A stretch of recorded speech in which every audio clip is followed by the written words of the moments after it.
illallah, la ilahe illallah, la ilahe illallah, la ilahe illallah, la ilahe illallah, la ilahe illallah, la ilahe illallah,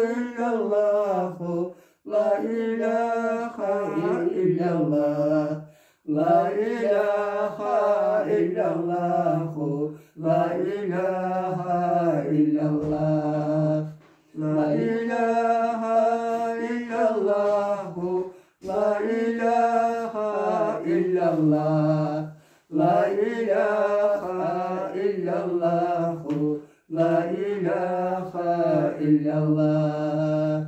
Ya Resulallah, ya Resulallah, ya Resulallah, ya Allah. Ya Resulallah, ya Resulallah, ya Resulallah, ya Allah. Ya Resulallah, ya Resulallah, ya Resulallah, ya Allah.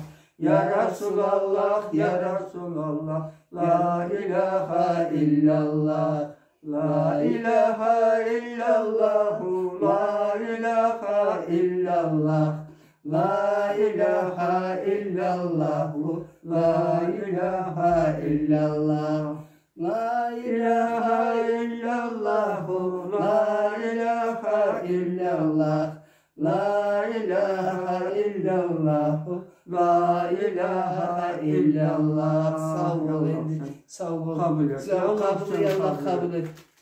Allah razı olsun. Sağ ol. Sen de güzel etip aylanarsa sağ ol. Allah kesin sağlık versin. Milletke bizge Qaraqallağa bir kısa algış aytmalayla qarada. Milletke.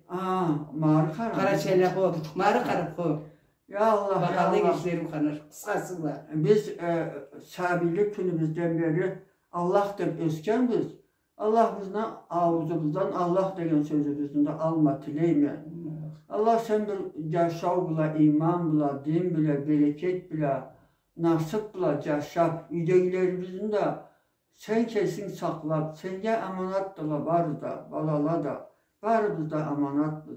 Allah'ım sen bizi saklaysa, kuman bulayım, bilip durama. Ya Allah sen boluş bizce, bundan adı da sen boluş. Yaşav gel, yaşav gel. Ya Allah aman adamlarını kollarına düşürme Allah bizne ya Allah ya Allah. Amin ya Allah, amin ya Allah, amin ya Allah. Allahümme salli ala seyyidina Muhammedin ve ala Ali seyyidina Muhammedin estağfirullah sellim.